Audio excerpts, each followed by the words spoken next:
काय विचारलं? पाण्यासाठी मोर्चा आणलाय, काय सांगणार? आज गेले कित्येक महिने आम्ही वारंवार पाठपुरावा करत आहे. आपल्याला सगळ्यांनाच माहिती आहे, गेली 4 ते 5 वर्षे झाले नगरपालिकेचे इलेक्शन, स्थानिक स्वराज्य संस्थेचे इलेक्शन झालेले नाही. त्याच्यामुळे प्रशासकीय राजवट चालू आहे आणि त्याच्यामुळे जो दबाव आम्ही जो कुठल्याही कामाचा पाठपुरावा करत होतो, जो दबाव पडत होता तो आता पडत नाही आणि त्याच्यामुळे आम्हाला आंदोलनाशिवाय कुठलाच मार्ग आता उरलेला नाही. आज मांडा टिटवाळा परिसरात आपल्याला सगळ्यांना माहिती आहे की गेले 2 वर्षापूर्वी देखील आपण 4 ते 5 हजार मांडा टिटवाळवासियांच्या सोबत मोर्चा काढलेला होता.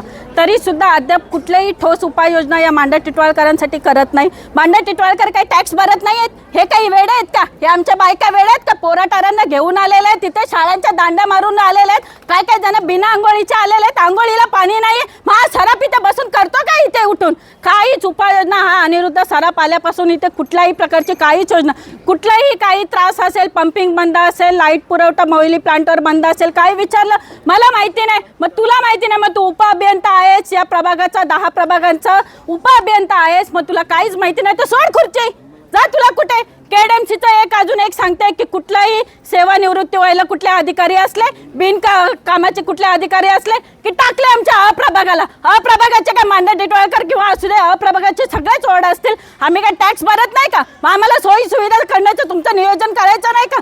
आज आमच्या मांडा टिटवाळ्याच्या मांड्याच्या वेस्ट भागात यायला आज बैलगाडी का आणण्याची वेळ आले? आज आम्ही हांडा घेऊन रस्त्यावर चालू शकत नाही. आमचे नातेवाईक येतात, आमच्या घरी यायला घाबरतात.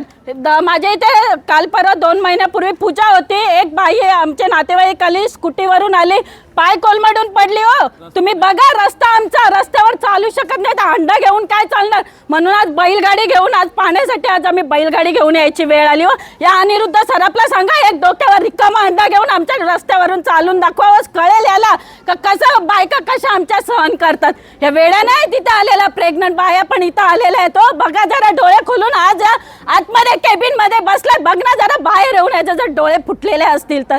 आज मी बोलते बायकांना कुठलाही अर्वाच्य शब्द काढू नका, पण बोलता बोलता इतका राग आमच्या मनाशी, आमच्या डोक्यात आहे, पण आम्ही सहन करून मूग गिळून आमच्या बायका चुपचाप येऊन सगळा राग सहन करतायत. आज आम्ही एवढा राग सहन करत करत आज कुठल्याही म्हणजे वारंवार पाठपुरावा करून कुठल्याही आम्हाला प्रतिसाद या प्रभागातल्या पाणी पुरवठा विभागातून मिळत नाही आणि म्हणून आज आम्ही खूप त्रास सहन करून आज हा मोर्चा आणलेला आहे.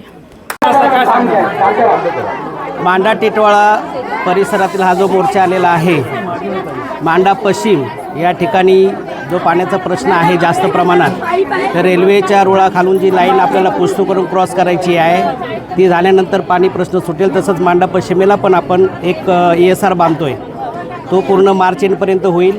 त्यानंतर आम्ही डिस्ट्रीब्युशनचे सेटलमेंट करून सगळं पाणी पुरवठा मांडा पूर्वचा जो आहे, तर ज्या सोसायट्यांना कमी प्रमाणात आहे, मी स्वतः 15 दिवसामध्ये त्याची सर्वेक्षण करील, प्रत्यक्ष जाईन सोसायट्यांमध्ये आणि त्यांचा काय प्रश्न असेल तो सोडवण्याचा प्रयत्न. सर एक प्रश्न येतो जातात, जेव्हा अनाधिकृत कनेक्शन घेतलं जातं तेव्हा अनाधिकृत बांधकामं होतात, महापालिका काय करते? वास्तविक पाहता अनाधिकृत बांधकाम झाली नाही तर कनेक्शन होण्याचा प्रश्नच येणार नाही. माणूस राहायला आला की त्याची मुख्य निवड असते ती पाणी, निकडच पाणी असते. एक वेळ बांधकाम होत आहे ते मान्य करता तुम्ही? बऱ्याचशा प्रमाणात झालेलं, मान्य करायला काय त्याच्यामध्ये हे नाही आणि आम्ही पुढच्या आठवड्यामध्ये सदर अनधिकृत कनेक्शन्स तोडण्याची कारवाई चालू करणार आहोत.